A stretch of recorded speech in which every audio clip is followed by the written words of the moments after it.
Hello everyone. आप सब कैसे हैं? मैं उम्मीद करता हूं कि बहुत अच्छे होंगे और अपनी पढ़ाई को बहुत अच्छे से कर रहे होंगे। मैं Akash Kumar वड़ाना ICT virtual classroom में आपका बहुत बहुत स्वागत करता हूं मेरे प्यारे बच्चों। जैसे आपको पता है मेरे प्यारे बच्चों, बेसिकली हमारी आपका जो है 12th क्लास है और मेरे प्यारे बच्चों 12th क्लास में हम लोग आपका देख रहे हैं हिस्ट्री। और हिस्ट्री में हम लोगों का चैप्टर नंबर 8 शुरू हो चुका है और चैप्टर नंबर 8 के अंतर्गत हम लोग किसान, जमींदार और राज्य इनके विषय की बात कर रहे हैं। क्लियर है? इनकी बात कर रहे हैं, इनकी बात कर रहे हैं। ठीक है, कितना हम लोग इसमें देख चुके हैं और इतना बात कर चुके हैं। 2 लेक्चर हमारे इसमें हो गए हैं। बाकी आज हम शेष आगे कंटिन्यू करेंगे और उनको आपका देखेंगे। ठीक है,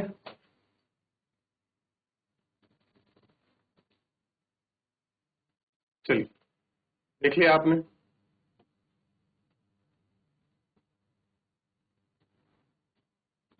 किसान और कृषि जो उत्पादन है उसके विषय में आप अच्छे से देख सकते हैं, बात कर सकते हैं।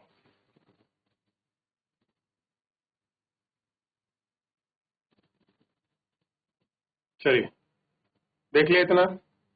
किसान और उनकी जमीनों के बारे में भी हमने पढ़ा।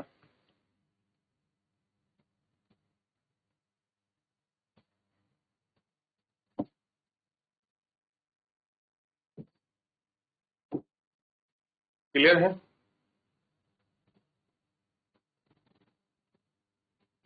आगे देख लीजिए। सिंचाई और तकनीकी विकास आपका किस प्रकार हुआ, क्या सिंचाई और तकनीकी विकास रहे, उन पर हमको देखने की और गौर करने की जरूरत है। ठीक है,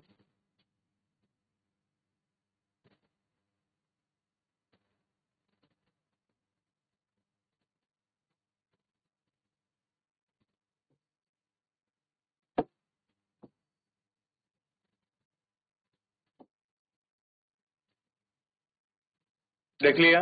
सिंचाई और पेड़ों के बारे में बाबरनामा में किस प्रकार आपकी चर्चा मिलती है, उस चर्चा को आप लोग देख सकते हैं। ठीक है, देख लिया।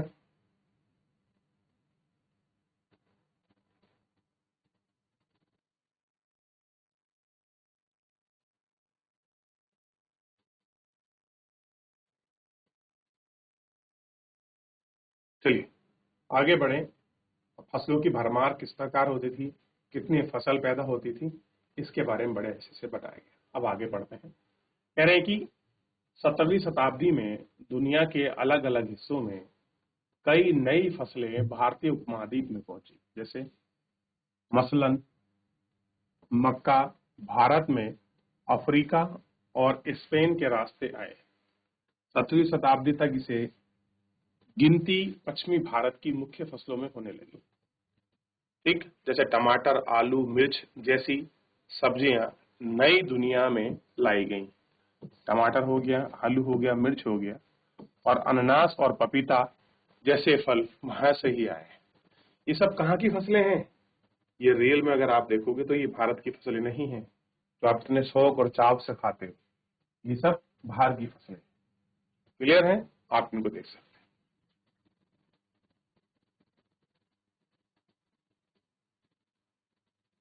ग्रामीण समुदाय ऊपर लिखी बातों के जरिए कृषि उत्पादन में किसान को पुरजोर भागीदार और पहल होती है। इससे मुगल साम्राज्य के कृषि संबंधों पर क्या असर पड़ता है, यह पता करने के लिए आइए हम समाज के उन समूहों पर एक नजर डालते हैं जो खेती के विस्तार में शरीक होते हैं। साथ ही हम उन बीच रिश्तों और झगड़ों पर भी गौर करें। हम पहले से देख चुके और किसानों की अपनी जमीन पर जमीनगत मिल्कियत क्या होती है। साथ ही जहां तक उनके सामाजिक अस्तित्व का सवाल है, कई मायने में वे एक समूह ग्रामीण समुदाय का हिस्सा थे। समुदाय के 3 घटक थे: खेतिहार, किसान, पंचायत और आपका गांव का मुखिया या मुकद्दम, जिसे हम मंडल कहा जाता था। तो ये सारे चीज है। जो आपके मंडल हैं, जो आपके मुकद्दम हैं, वो लोग आ रहे हैं। ठीक, इस तरीके से आप उनको देख सकते हैं, बात कर सकते हैं कि कैसा कुछ हुआ है। क्लियर है? चलिए, तो आपको समझ आएगा कि ग्रामीण क्षेत्रों में किस प्रकार की परिपाटी या किस प्रकार की रचना।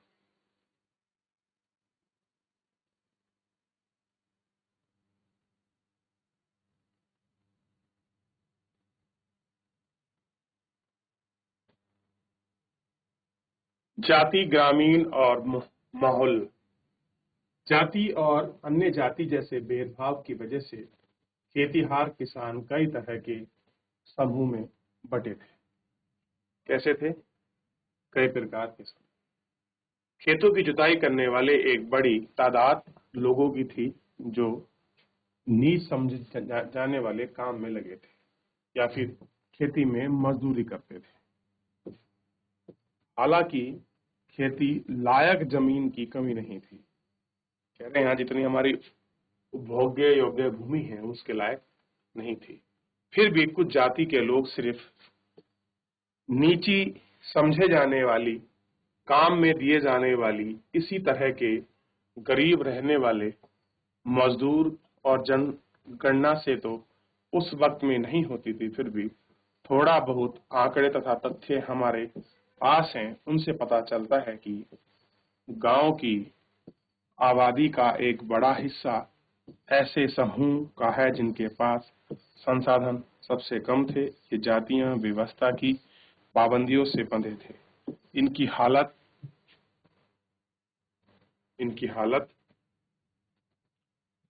बेमौस वैसी जैसी थी जैसे आधुनिक भारत में दलितों की दूसरे संप्रदायों में भी भेदभाव फैलने लगा था। अब क्या हो रहा है कि भेदभाव कैसा फैल रहा? भेदभाव क्या था? ये जाति आधारित आपकी चीजें थी। लोग एक दूसरे की जाति को उच्च या निम्न या छोटी या बड़ी जाति के रूप में आपके बताने की कोशिश करते थे।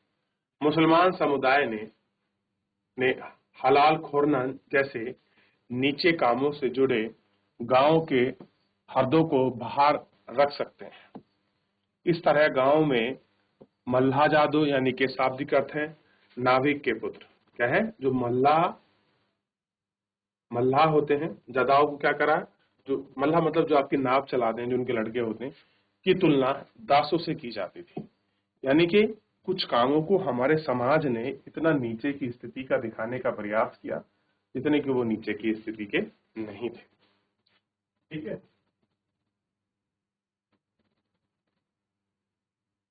समाज के निचले तबके की जाति, गरीब और सामाजिक हैसियत के बीच सीधा रास्ता था। ऐसे बीच के समूह में नहीं थे। 17वीं शताब्दी के मारवाड़ में लिखी गई विशाल राजपूत की चर्चा किसानों के रूप में करते हैं। कैसे हैं कि किताब में लिखी गई राजपूतों की चर्चा किसानों के रूप में करते हैं। इस किताब के मुताबिक जाट भी किसान थे, लेकिन जाति व्यवस्था में उनकी जगह राजपूतों के मुकाबले नीची थी। 17वीं शताब्दी में राजपूत होने का दावा वृंदावन यानी कि उत्तर प्रदेश के इलाके में गौरव समुदाय ने भी किया था। इसके बावजूद वे जमीन की जुताई के काम में लग गए। पशुपालन और बागवानी में बढ़ते मुनाफे की वजह से अहीर, गुज्जर और माली जैसी जातियां सामाजिक सीढ़ी में ऊपर उठी। पूर्व इलाकों में पशुपालक, मछुआरी जातियां सदोपात कैवर्त भी किसानों सी सामाजिक स्थिति पाने लगी। कि अलग अलग जो सामाजिक स्थिति है वो आपके इन्होंने पाने लग गई थी। ये सामाजिक स्थिति को आप देख सकते हैं। ठीक है कि कैसे सामाजिक स्थिति बनी, कैसे अलग अलग समूह निकल कर आ रहे थे, कौन समूह किस प्रकार का कार्य कर रहा था, ये सारी चीजें इसमें दिखाई देती।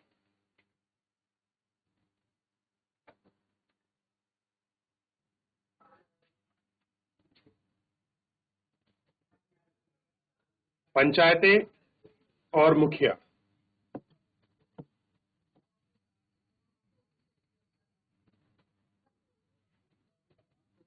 गांव की पंचायतों में बुजुर्ग का जमावड़ा होता था। आमतौर पर वे गांव के महत्वपूर्ण लोग हुआ करते थे जिनके पास अपनी संपत्ति के पुश्तैनी अधिकार थे। जिन गांव में कई जातियों के लोग रहते थे वहां अक्सर पंचायत भी विविधता पाई जाती थी। ये ऐसा अल्पतंत्र था जिसमें गांव में अलग अलग संप्रदाय और जाति की नुमाइंदगी होती थी। फिर भी इस संभव में ही काम ही था।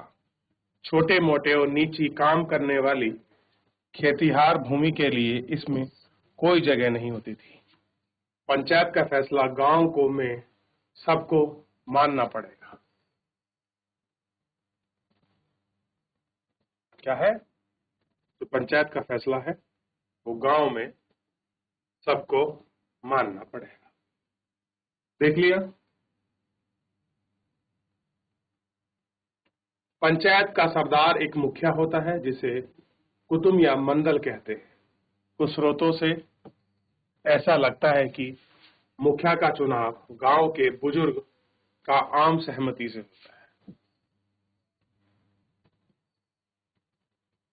इस चुनाव के बाद उनकी मंजूरी जमींदार से लेनी पड़ती है।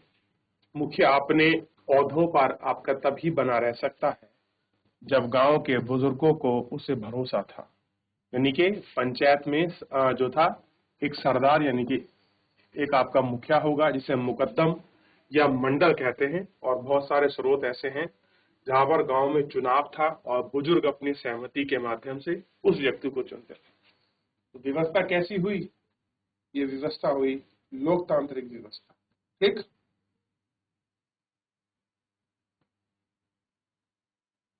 हो गया।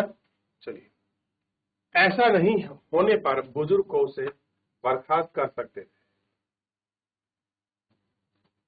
अगर उनको नहीं लगा ये चीजें हैं तो वो उसको बुजुर्गों को बर्खास्त कर सकते हैं। गांव के आमदनी व खर्चों का हिसाब किताब गिनती में बनवाना मुखिया का मुख्य काम था। इसे पंचायत का पटवारी उसे मदद करता था। जो पंचायत का पटवारी है वो उसकी मदद करता था। पंचायत का खर्चा गांव के उस आम खजाने से चलता था जिसमें हर व्यक्ति योग्य योगदान देता था। इस खजाने से उस अधिकारी की खातिरदारी का खर्चा किया जाता था जो समय समय पर गांव का दौरा किया करते थे। यानी कि जो लोग दौरा कर रहे थे उनका खर्चा भी वहां से था। दूसरी ओर इस कोष का इस्तेमाल बाढ़ जैसी प्राकृतिक आपदाओं से निमटने के लिए भी होता था।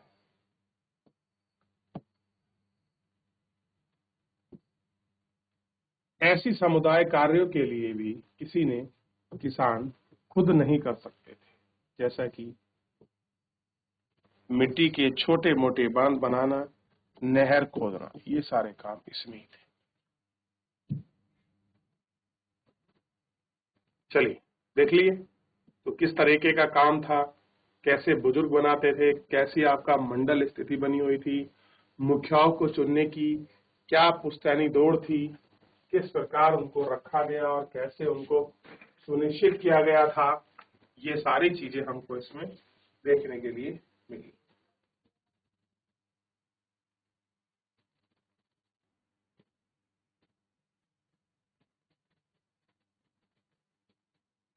आगे बढ़े।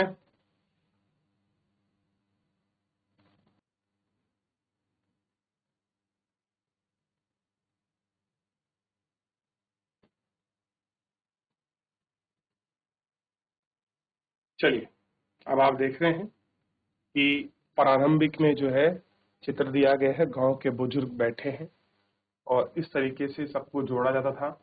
वो सारी चीजें इकट्ठी हो रही हैं जो आपको क्या है यहाँ पर आपको दिखाई देती। एक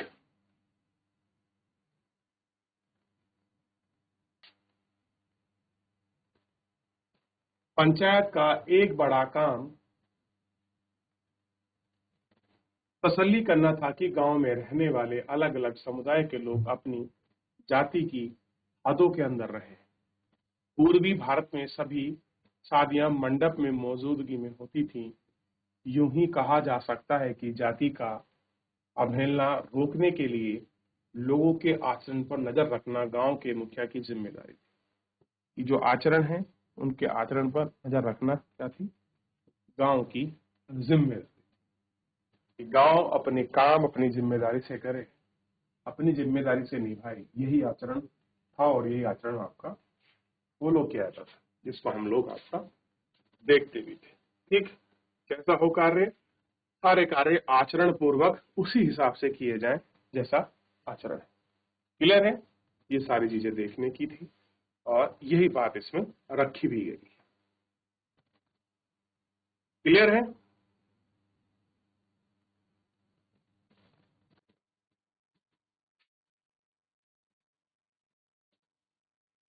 चलिए पढ़े, तो एक बार आप इसको अच्छे से पढ़िए और आपको समझ आएगा कि किस प्रकार की चीज है। चलिए, तो फिलहाल मेरे प्यारे बच्चों, आज के इस लेक्चर में इतना ही, मिलते हैं नेक्स्ट लेक्चर में।